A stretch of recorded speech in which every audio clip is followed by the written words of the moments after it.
지난 시간에 일단 정리정했던 중략 부분 줄거리부터 보겠습니다. 그 앞부분까지 지난 시간에 했었고요. 배고픔에 시달리던 오기는 오기 동그라미 쳐보시면 오기가 가난하고 궁핍한 농촌 사회에서 살고 있는 딸이라고 했죠. 그래서 먹을 것도 잘 먹지 못하고 굉장히 가난하게 살아가는 인물이라고 했습니다. 이런 오기가 지주인 도사댁 생일잔치에 가는 개똥어머니의 뒤를 따라 나섰네. 잔치집에 모여든 동네 계집들은 동네 계집 세모 쳐보시면 동네 계집은 오기를 몰인정하게 대한다라고 했습니다. 수수방관하고요. 동정하지도 않고 연민하지도 않는다. 박대하는데 도사댁 작은 아씨가 웃으면서 여기서 말하는 도사댁 작은 아씨도 동네 계집처럼 오기를 조롱하는 의미의 웃음이라 그랬죠. 오기에게 큰 대접에 국밥을 말아준다. 작은 아씨가 오기가 순식간에 그릇을 비우는 걸 보고 떡을 내준대요. 그럼 작품 제목에 나오는 떡이 나오겠죠. 만약 이 떡의 순서가 즉 도시댁 작은 아씨가 떡을 내어준 순서가 중학이 먼저 나오고 백설기 팥떡이 이렇게 나왔다면 오기는 중학만으로 만족했을지 모른다. 중학이라고 하는 건 떡 종류 중에 하나라고 했죠. 백설기 팥떡은 단연 아니 먹었을 것이다. 그럼 백설기 팥떡을 먹다가 체했다, 공변을 당했다라고 볼 수가 있겠죠. 너는 이라고 했을 때 거의 가로치라고 했을 겁니다. 이 작품은 오기 아버지 친구가 이야기를 전개하는 1인칭 관찰자 시점이라고 했죠. 그런데 개똥 어머니를 따라서 오기가 잔치를 갔을 때 실제로 오기 아버지 친구는 오기가 어떤 상황에 놓여 있는지는 알지 못할 거예요. 그죠?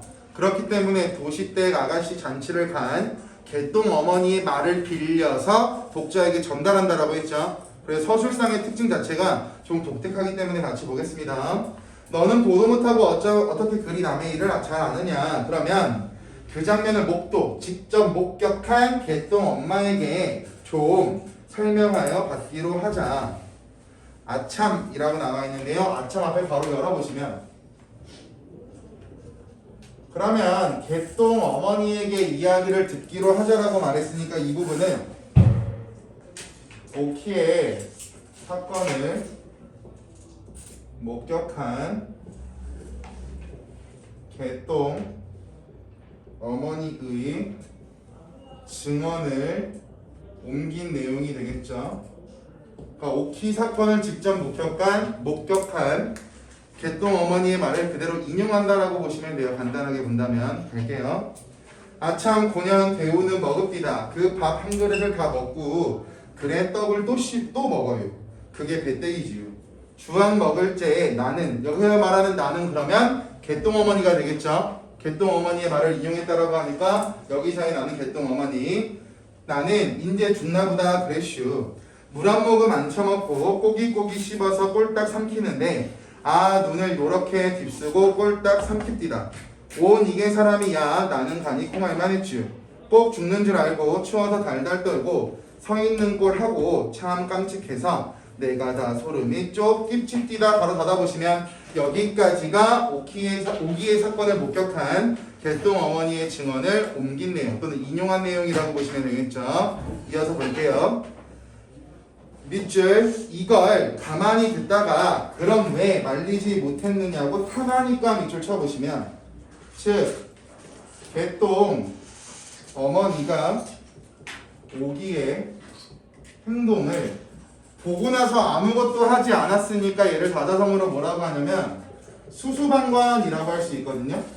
수수방관 한 것에 대한 원래 서술자인 나의 질책이 될 거고, 아까는 개똥이 어머니의 말을 가지고 왔기 때문에 나가 개똥 어머니였다면 여기서의 나는 다시 이 작품의 서술자인 오기 아버지의 친구가 돼야겠죠. 나가 어디서는 개똥 어머니, 어디서는 오기 아버지 친구, 마치 서술자가 달라지면서 시점이 변형되는 것 같은 느낌을 주기 때문에 나라고 하는 글자가 나올 때마다 그 부분이 어떠한 의미를 갖고 있는지를 꼼꼼하게 보실 필요성이 존재합니다. 이어서 볼게요. 제가 일부러 먹이기도 할 텐데 그렇게는 못하나마 배고파 먹는 것을 무슨 혐의로 못 먹게 하겠느냐고 되려 성을 발끈낸다. 아니, 걔가 먹겠다는데 내가 무슨 수로 말려? 이러면서 화를 내기 시작했대요. 여기 밑줄. 그러나 요건 빨간 거짓말이다 밑줄. 즉 개똥 어머니의 말에 대한 나의 판단이 되겠죠. 즉 나는 개똥 어머니의 말을 믿지 못하고 있다가 되겠죠. 신뢰하지 못하고 있다. 그러니까 개똥 어머니라고 하는 사람에 대한 신뢰도가 떨어지기 때문에 개똥 어머니가 말한 것에 대해서 나는 저건 다 새빨간 거짓말이야. 어떤 내부적인 또 다른 일이 있었겠지라고 생각을 했었대. 이어서 보겠습니다. 저도라고 하는 글자 앞에 가로 열어보시면 개똥 어머니 말에 대해서 내가 왜 신뢰하지 못했다, 신뢰하지 못한다라고 하는 판단을 드러내는 지가 바로 뒷문장에 나올 거야. 저도 다른 계집 마찬가지로 마루 끝에 서서 잘 먹는다, 잘 먹는다 이렇게 여러 번 칭찬하고 깔깔대고 했었음에 틀림없을 게다 가로 닫아보시면 즉 개똥 어머니도 지금 내가 보기에는 개똥 어머니도 동네 계집들과 함께 구경거리로 삼아 즐거워했을 것이다 라고 생각을 하고 있었기 때문에 오기 아버지의 친구인 나는 개똥 어머니의 말을 신뢰하지 못했답니다. 그럼 이 부분을 통해서 결국 동네 계집들도 인간성이 없는, 인정이 없는 몰인정하다라고 했던 것처럼 개똥 어머니도 좀 비열하다 또는 몰인정하다라고도 볼 수 있겠죠. 즉 개똥 어머니나 동네 계집이나 거기서 거기다라고 하는 메시지가 될 테니까 둘 다 내가 보기에는 비판의 대상 또는 부정의 대상이 되겠죠. 오기의 이 봉변은 여지껏 동리의 한 이야기거리가 되었다. 할 일이 없으면 앞에 바로 열어볼까요? 어떻게 보면 오기한테는 죽을 수도 있었던 그러한 슬픈 이야기지만 주변 사람들은요, 할 일이 없으면 계집들은 몰려 앉아서 그때의 일을 찢고 까불고 서로 떠들어댄다. 그리고 오기가 마땅히 죽어야 할 걸 그래도 살아난 것이 퍽이나 이상한 모양 같다 걸어 닫아보시면 그럼 결국 이 부분은요, 마을 사람들의 몰인정한 태도가 드러난다라고 볼 수 있을 거고, 오기가 아팠던 과거의 이야기를 할 일이 없을 때마다 이야기를 꺼내면서 비웃고 놀림거리로 삼고 웃음거리로 삼고 있다니까 마을 사람들의 몰인정한 태도라고 보시면 되고요. 이 부분을 통해서 마을 사람들에 대한 서술자의 비판적 또는 풍자적 시선도 드러난다라고 볼 수 있겠죠. 만약에 서술자가 마을 사람들의 편이었다면 마을 사람들을 치켜 세우는 화법을 썼겠죠. 하지만 서술자가 보기에는 마을 사람들이 오기가 경험했던 과거의 사건에 대해서 희희낙낙하고 웃고 떠드는 거에 대해서 부정적으로 봤기 때문에 이런 식으로 비하하면서 표현했을 거라는 게 되겠죠. 따는 사나리나 먹지를 못하고 몸이 끓어서 펄펄 뛰며 알은 많지 오기는 그렇게 혼이 났던 것이다. 하지만 처음부터 짜장 정말이 사투리죠. 가슴을 죄인 것은 그래도 오기 어머니 하나뿐이었다. 즉 오기 어머니만 오기를 걱정했다가 되겠죠. 지난 시간에 배웠던 인물관계도 생각해보시면 오기 아버지는 소장농이었지만 땅을 잃고 자포자기하고 오기가 당한 봉변에 대해서 차갑게 대한다라고 했고요. 오기 어머니는 오기가 당한 봉변에 대해서 점쟁이를 불러가면서까지 걱정한다라고 했죠. 점쟁이를 부르는 게 이상하긴 하지만 이어서 보겠습니다. 여기 밑줄. 아파서 드러누웠다 방으로 돌아오는 오기를 보고 그만 벌떡 일어났다 밑줄 쳐보시면 오기 어머니의 행동이 될 거야. 즉 오기 어머니도 밥을 제대로 챙겨 먹지 못해서 아픈데 오기가 아픈 상태로 들어오니까 아픈 몸을 이끌면서 벌떡 일어났대요. 모성애가 되겠죠. 오기에 대한 모성애. 왜라고 하는 글자 앞에 가로 한번 열어볼게요. 여기는 그 어감을 좀 보시면 좋을 것 같은데 왜 배가 이 모양이냐 물으니 대답은 없고 오기는 가만히 방바닥에 가서 눕더란다. 그 배를 건드리지 않도록 반드시 눕는데 아구배야 소리를 벗고 개가 터지라고 내지르며 냉골에서 이리 떼굴 저리 떼굴 구르며 혼자 법석이다. 가로 닫아보시면 이 부분이 1인칭 관찰자 시점의 특징이 나타나는데요. 어떤 부분이 좀 두드러지냐면 눕더란다 라고 말하는 건 내가 직접 경험한 것이 아니라 내가 누군가를 통해서 들은 내용이 되겠죠. 그죠? 그럼 누군가로부터 들은 내용을 내가 독자들에게 전달하고 있기 때문에 주인공이 아니라 단순히 서술자인 1인칭 관찰자 시점은 지금 여러분들이 보신 것처럼 서술자가 전해들은 이야기를 전달하는 것 같은 느낌을 주는 게 1인칭 관찰자 시점의 특징이 될 거고, 이 부분은 인용이라고 하는 방법을 통해서 상세하게 내가 말하고자 하는 바를 묘사하고 있다라고도 볼 수 있겠죠. 오기가 아픈 상태로 들어왔을 때 어떤 모습이었는지 그 오기의 모습을 다른 사람으로부터 들었으니까 그걸 인용이라고 할 거고, 인용을 바탕으로 오기의 상태를 상세하게 묘사하고 있다. 그러나 뺨 위로 먹은 것을 꼬약꼬약 도르고는 필경 까물어 쳤으리라. 얼굴이 해쓱해지며 사지가 축 늘어져 버린다. 이 서술의 어머니는 그의 표현대로 하늘이 무너지는 듯 눈앞이 캄캄하였다. 그는 딸을 붙들고 자기도 어이구머니 하고 울음을 놓고 이를 어째 이를 어째 이를 어째 이를 어째라고 하는 건 오기 어머니가 당황하고 걱정하고 있는 모습이라고 보시면 되겠죠. 아, 우리 딸 어떡해 우리 딸 어떡해 이런 메시지가 될 테니까. 몇 번 그의 소리를 치다가 아무도 돌봐주러 오는 사람이 없으니까 허겁지겁 곤두박질하여 밖으로 뛰어나왔다. 그의 생각에, 여기서 말하는 그라고 하는 오기 어머니라고 보시면 되는데 여기 나와요. 그의 생각에 이 급증을 돌리려면 점쟁이를 불러. 이 점쟁이라고 하는 건 오기 어머니의 입장에서는 오기의 병을 낫게 해줄 수 있는 인물이라고 생각을 했겠죠. 점쟁이를 불러 경을 읽는 수밖에 다른 도리가 없을 듯 싶어서이다. 물론 대낮부터 북을 두드려가며 경을 읽기 시작하였다. 점쟁이의 말을 들어보면 과식을 했다고 죄다 이래서는 살 사람이 없지 않느냐고. 밑줄, 이것은 음식에서 난 병이 아니라 늘 따르던 동자성문이 어쩌다 접해서 일테면 귀신의 노름이라는 해석이었다. 밑줄 쳐보시면, 즉 오기가 아픈 이유에 대해서 점쟁이가 해석하고 있는 부분인데, 한 단순하게 밥을 못 먹고 있었던 오기가 너무 급하게 많은 양을 먹으니까 단순하게 체한 거죠.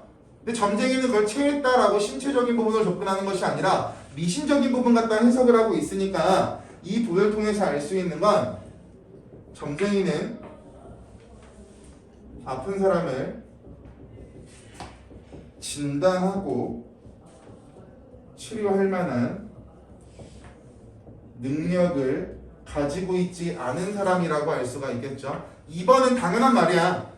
오기 어머니가 오기가 걱정해서 점쟁이를 불렀다? 우리 모두 비웃겠죠. 뭐야 점쟁이를 왜 불러? 라고 생각하는 그 일반적인 가치관이 오기 어머니한테는 없는 거죠. 그러니까 미신이라고 하는 그러한 옛날 말만 믿고 있기 때문에 점쟁이를 오기 어머니는 오기의 병을 낫게 해줄 거라고 하는 기대감을 가지고 있지만, 현실적으로 점쟁이는 아픈 사람을 진단하고 치료할 만한 능력을 가지고 있는 사람은 아니겠죠. 어떤 결과가 나오는지 뒤에 가서 볼게요. 그렇다면 내가 생각건데, 여기서 말하는 내라고 하는 건 누구냐면요, 점쟁이라고 보시면 돼요. 여기서의 내는 점쟁이입니다. 오기 아버지의 친구가 아니라 점쟁이요. 그렇다면 점쟁이 내가 생각건데 오기가 도사된 문전에 나왔을 때 귀신이 접했을지도 모른다. 죄송해요. 이 내 본부 아버지, 본부 아버지래. 오기 아버지요. 죄송합니다. 죄송해요. 오기 아버지요. 정신이 없어요. 죄송합니다. 오기 아버지. 방금 봤던 그렇다면부터 모른다까지가 한 나의 추측이라고 보시면 돼요. 점쟁이의 말을 듣고 난 나의 추측. 죄송합니다. 오기 아버지 친구의 추측. 내가 누구예요? 오기 아버지 친구요. 서글자. 오기 아버지 친구. 죄송합니다. 할게요. 왜냐 그러면 오기는 문 앞 언덕을 내리다 고만 문 위로 낙상을 해서 곧 한참을 꼼짝 않고 그대로 누웠었다. 그만치 몸의 자유를 잃었다. 다시 일어나 눈을 몇 번 털고는 걸어보았다. 다리는 천근인지 한 번 디디면 다시 떼기가 쉽지 않다. 눈꺼풀은 뻑뻑거리고 게다 서너품은 자꾸 터지고 어깨를 치올리어 여전히 씩씩거리며 눈속을 이렇게 조심조심 걸어간다. 삐끗만 하였다가는 배가 터진다. 아니 정말은 배가 터지는 그 염려보다 우선 배가 아파서 삐끗도 못할 형편. 과연 오기의 배는 동네 계집들 말만 따나 빗줄 헐 없이 애랜 사람의 그것도 만사기 뱀 이에 괴로운 배 그것이었다 밑줄. 즉 오기의 배를 동네 계집들이 비유적으로 표현한 부분이 될 거고 오기가 얼마나 많이 먹었으면은 이제 출산을 거의 임박한 임산부의 배처럼 볼록 튀어나와 있었대요. 그럼 이 부분은 어떻게 보면은 해학적 표현이다라고도 볼 수 있겠죠. 그러니까 한 달에만 3끼, 한 달에 4끼밖에 못 먹는 사람이 잔치집에 갔으면 음식이 엄청 많으니까 거의 눈 돌아가서 엄청 많이 먹었을 거 아니에요. 그러한 장면을 묘사하고 있다고 보시면 될 것 같습니다. 개울길을 내려오자 우물이 눈에 띄자 애는 갑작스레 조가를 느꼈다. 엎드려 바가지로 한 모금 물 꿀꺽 삼켜본다. 이와 목구멍이 다만 잠깐 저질렀을 뿐 물은 곧바로 다시 넘어온다. 그뿐 아니라 뒤를 이어서 여기 밑줄 떡이 꾸역꾸역 쏟아진다. 토하는 모습이 되겠죠. 토하는 모습. 너무 많이 먹어도 토하고 있는 거야. 토하고 있는 모습. 잘 씹지 않고 얼김에 삼킨 떡이라 삭지 못한 그대로 덩어리 나온다. 우물전 얼음 위에는 삽시간에 떡이 한 무더기, 오기는 다시 눈 위에 기운 없이 쓰러지고 말았다. 이러던 애가 어떻게 제 집에 왔을까 생각하면 여간 큰 노력이 아니오 참 장한 모험이라 안 할 수 없는 일이다라고 나오는데요. 이러던 앞에 바로 한번 열어보실게요. 이러던부터 방금 봤던 부분 있죠? 일이다까지. 다시 한번 볼까요? 이러던 애가, 즉 오바이트를 엄청 하던 애가 어떻게 제 집에 왔을까 생각하면 와 정말 큰 노력을 했을 거야. 참 장한 모험이야 라고 말하고 있는 부분이 되겠죠. 그죠? 그럼 여기는 결국 나의 평가가 드러나는 부분이 될 거고 무엇에 대한 평가인지는 앞부분에 나와 있는 내용을 적용시키시면 되겠죠. 쓰러지고 턱을 토하면서까지 집을 돌아온 오기에 대한 나의 평가가 될 거야. 앞에 내용을 적지 않으셔도 앞에 나온 내용에 대한 평가라고 보시면 되기 때문에 크게 어렵지는 않으실 것 같고요. 두 번째, 장한 모험이라고 하는 게 정말 기특하다라고 하는 표현은 아니겠죠. 겉과 속이 다른 반어적 표현이 될 거고 또는 반어적 진술. 정말 장하다라고 생각하고 있는 것은 아닐 테니까. 세 번째, 서술자는 거기다가 1인칭 관찰자라면 단순하게 이야기를 전달만 해야 되는데 지금 나와 있는 부분은 서술자 본인 생각이 드러난 부분이 되겠죠. 오기가 이렇게 돌아온 것에 대한 나의 평가라고 하는 건 나의 주관성이 개입되어 있다라고 볼 수가 있기 때문에 이 부분을 가지고 뭐라고도 말하냐면요. 편집, 자적, 논평이라고도 설명합니다.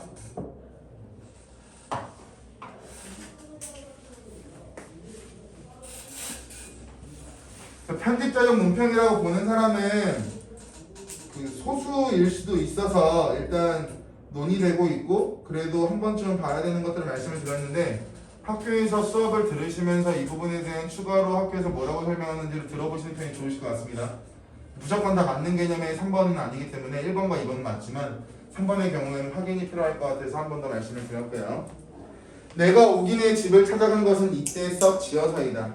해넘이 바람은 차고 몹시 떨렸지만 오기에 대한 소문이, 여기서 말하는 오기에 대한 소문이라고 하는 건 잔치에서 겪었던 일이 되겠죠. 흉함으로 퍽 궁금하였다. 허둥거리며 방문을 펄떡 열어보니 어머니는 딸 머리맡에서 무릎하게 눈을 비벼가며 여지껏 훌쩍거리고 앉았다. 냉병은 아주 가셨는지 노상 노랗게 고민하던 그 상이 지금은 불쾌하니 눈물이 흐른다. 그리고 놈은 놈 세모 쳐보시면 지난 시간부터 놈이라고 하는 건 서술자가 어떠한 대상을 부정적으로 보니까 비속어를 사용한다라고 했죠. 그럼 오기 아버지 친구가 부정적으로 보는 인물은 딱 한 명이죠. 오기 아버지. 같은 말 덕희가 되겠죠. 그리고 덕희는 또는 오기 아버지는 쭈그리고 앉아서 나를 보고도 인사도 없다. 여기서 나는 오기 아버지 친구가 될 거고, 팔짱을 떡지로 보는 맞은 벽을 뚫어보며 무슨 결기나 먹은 듯이 바로 위험을 보이고 있다. 오늘은 일찍 나온 것을 보면 나무도 잘 판 모양, 즉 덕희가 나무를 팔고 집으로 귀가한 상황이라고 보시면 돼요.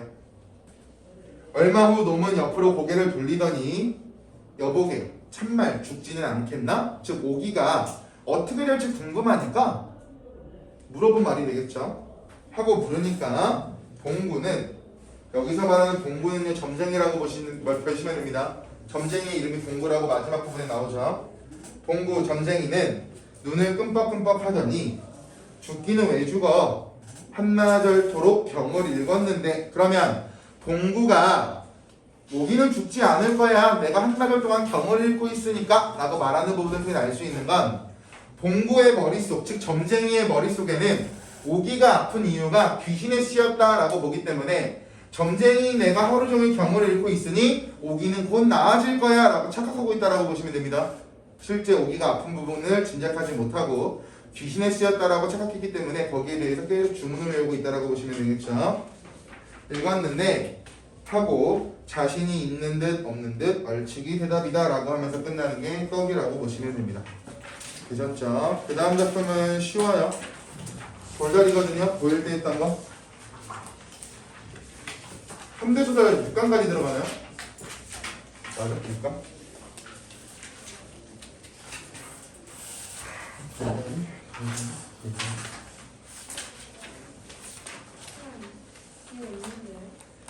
왜?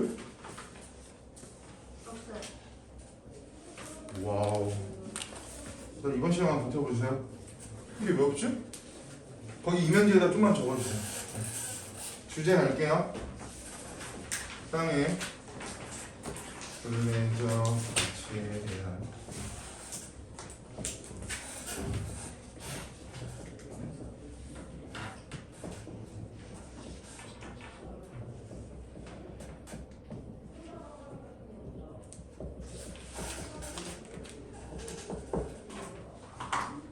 땅의 본래적 가치에 대한 인식을 통한 물질 만능주의의 가치관을 비판하는 게 돌다리인데요.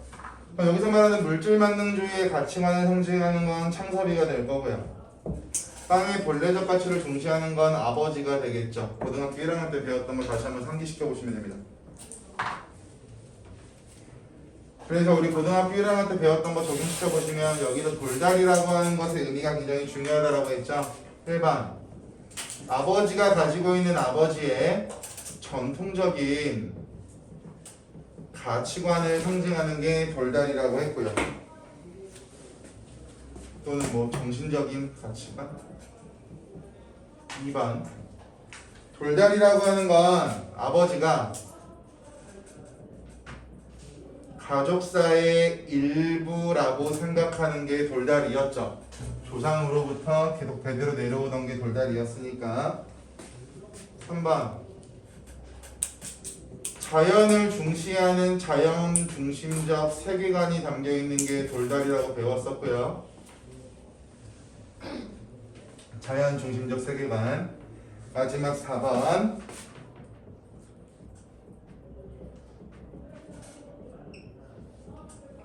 작품의 주제의식을 구현, 나타내는 것이 돌다리가 가지고 있는 의미라고 설명을 드렸었습니다.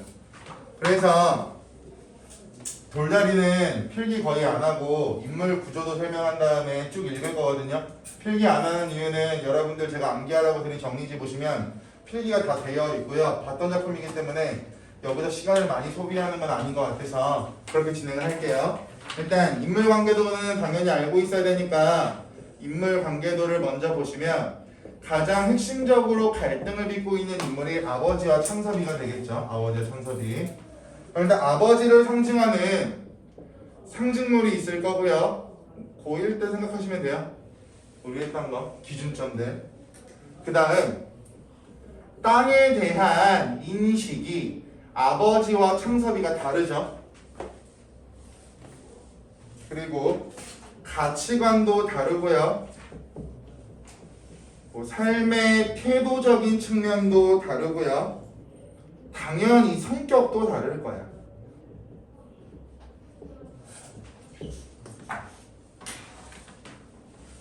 소리는 몇 시야? 29분?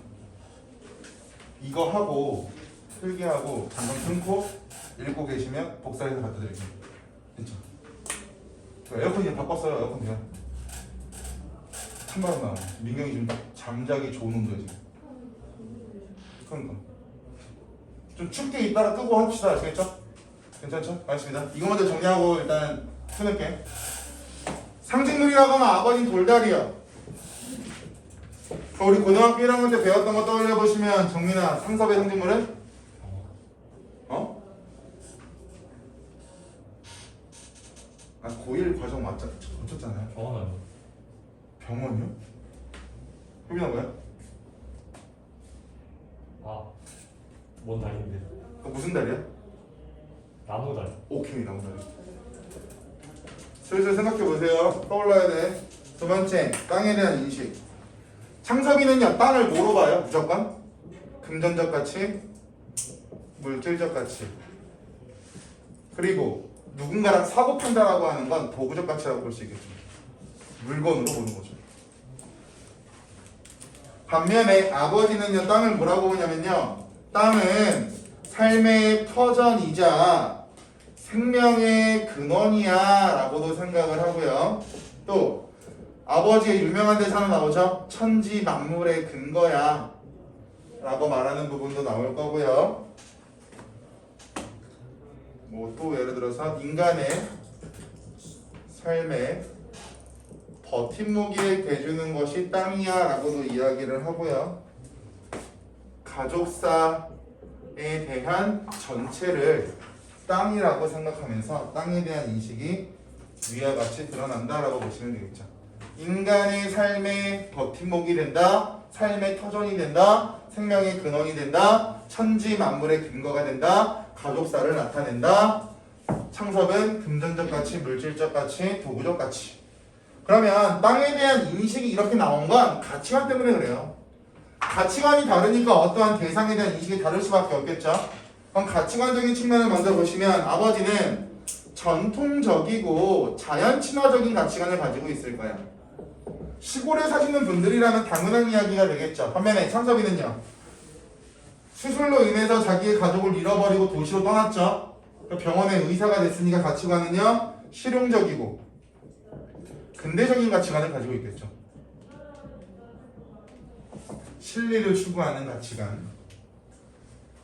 아버지는요, 괜찮아, 나는 있으면 있는 대로 없으면 없는 대로 지금처럼 살래, 안분지족이 될 거고요. 아들은요, 성공 또는 욕심이라고 하는 것을 지향하면서 앞으로 계속 나아가는 삶을 살고자 하죠.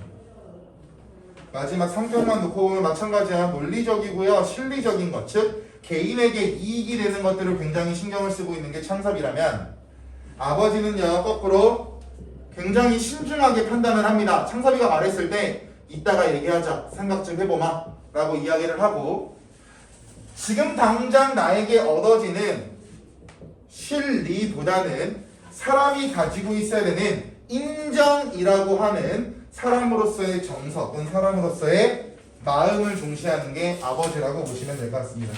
이게 돌다리와 관련해서 우리가 고등학교 1학년 때 봤던 거에 대해서 기본적인 부분만 말씀을 드린 거고, 본문 필기는 최소화할 거라고 아까 말씀드렸고요. 빠르게 진행을 할 거니까